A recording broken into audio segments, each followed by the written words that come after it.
Zee 24 Taas एक पाऊल पुढे। सिंचनातल्या 72,000 कोटींच्या घोटाळ्यामुळे महाराष्ट्रात राजकीय भूकंप आलाय। अजित पवारांच्या राजीनाम्याचे संदर्भ राज्यापासून केंद्रापर्यंत जोडले जात आहेत। परिणामी आगामी काळात हा सत्ता संघर्ष मुंबईपासून दिल्लीपर्यंत पाहायला मिळणार आहे। महाराष्ट्रातल्या घोटाळ्यांचा हा नवा आकडा।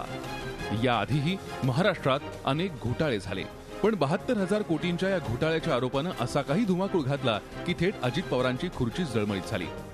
आतापर्यंत महाराष्ट्रात सरकार चालवायचं असेल तर मंत्री पृथ्वीराज चव्हाण अतिशय मुत्सद्दीपणे घोटाळ्यांचे डोंगर पोखरायला लागले आणि मोठमोठ्या घोटाळ्यांचं बिंग फुटलं। त्यामुळे फक्त अजित पवारांसह राष्ट्रवादीलाच हादरा बसला नाही, तर आघाडी सरकार पवारांच्या म्हणण्यानुसार चालणार नाही याचे संकेतही मिळाले। महाराष्ट्रातल्या या सत्ता संघर्षाचे धागेदोरे दिल्लीतही उलगडले जात होते। याच महिन्याच्या सुरुवातीला नारायण राणेंनी दिल्लीत जाऊन सोनियांची भेट घेतली। महाराष्ट्राच्या पटलावर मोठी उलथापालथ होणार याची ती कदाचित नांदी होती। नारायण राणेंच्या माध्यमातून सोनिया गांधी महाराष्ट्राच्या राजकीय हालचाली जाणून घेत होत्या, तर त्याचवेळी सोनिया गांधींचे राजकीय सल्लागार अहमद पटेलही शरद पवारांच्या त्या मागण्या पुन्हा पुन्हा धुंडाळून पाहत होते, ज्या मागण्या पूर्ण करण्यासाठी पवार 19 जुलैला कॅबिनेट बैठकीत न जाता रुसून बसले होते। पृथ्वीराज चव्हाणांना हटवा हा त्यावेळी पवारांचा हट्ट होता, अशी चर्चा तेव्हा झाली। तब्बल आठवड्याभराच्या नाट्यानंतर पवारांची नाराजी दूर झाली आणि पवार कृषी मंत्रालयात रुजू झाले। शरद पवारांची एकही मागणी दिल्लीत मान्य झाली नाही आणि त्यानंतर लगेचच महाराष्ट्रात पृथ्वीराज चव्हाणांनी राष्ट्रवादीच्या मंत्र्यांना एक एक करून घेरणं सुरू केलं। विकास झाला पाहिजे म्हणून राष्ट्रवादी काँग्रेस पार्टी पवार साहेबांच्या नेतृत्वाखाली काम करताना आज आमचे अनेक मंत्री चांगले निर्णय घेत आहेत, धाडसाने निर्णय घेत आहेत आणि त्याचा परिणाम म्हणून आतापर्यंत झालेल्या प्रत्येक निवडणुकीमध्ये खोट्या नाट्यात टीका केल्यावर सुद्धा महाराष्ट्रातल्या जनतेने भरभरून राष्ट्रवादी काँग्रेसला समर्थन देण्याची भूमिका घेतलेली आहे। आज राज्यामध्ये एक नंबरचा पक्ष हा राष्ट्रवादी काँग्रेस पक्ष बनला आहे। ज्यावेळी एखादा पक्ष सगळ्यात पुढे जातो त्यावेळी बाकीच्या पक्षाकडून टीका करणं स्वाभाविक असतं।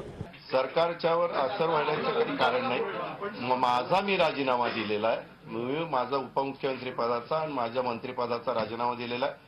मी तो राजीनामा मुख्यमंत्र्यांकडे पाठवलेला आहे, तो त्यांनी स्वीकारायचा आणि ते स्वीकारतीलच आणि मी त्याच्यामध्ये कुणाला काही दोष देण्याचं काही कारण नाही। मी आता सगळ्यांचे आभार देखील मानलेले।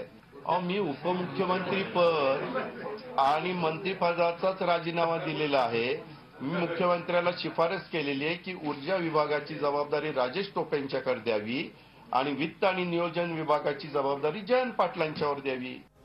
मुख्यमंत्री पृथ्वीराज चव्हाणांनी सगळ्यात पहिल्यांदा आर पाटलांवर निशाणा साधला। त्यानंतर महाराष्ट्र सदन घोटाळ्या प्रकरणी भुजबळ अडचणीत आले आणि सिंचनाच्या घोटाळ्यात अजित पवारांनाही गटांगळ्या खाव्या लागल्या। सिंचनाचं पाणी डोक्यावरून जाणार इतकी परिस्थिती आल्यावर आता योग्य पत्ता फेकला नाही तर काही खरं नाही हे राष्ट्रवादीला समजून चुकलं। त्यामुळे सिंचनाच्या 72,000 कोटींच्या घोटाळ्यावरून आरडाओरड सुरू होताच उपमुख्यमंत्री अजित पवारांसह राष्ट्रवादीच्या सगळ्याच मंत्र्यांनी राजीनामे सादर केले। राष्ट्रवादीच्या नेत्यांना एकजूट करणं ही सुद्धा पवारांची गरज होती। आजच्या घडीला अजितदादाच राष्ट्रवादीचे राज्यातले सर्वेसर्वा आहेत। त्यांचाच राजीनामा घेतल्यानं राष्ट्रवादीच्या मंत्र्यांचे पाठोपाठ राजीनामे मिळाले। त्यामुळे राष्ट्रवादीची राज्यातली ताकदही दाखवता आली आणि महाराष्ट्राच्या सत्तेत राष्ट्रवादीला महत्त्वाचं स्थान नसेल तर दिल्लीतल्या सरकारवरही संकट येऊ शकतं, हे संकेत दिल्लीलाही गेले। झी 24 ताससाठी ब्युरो रिपोर्ट। झी 24 तास एक पाऊल पुढे।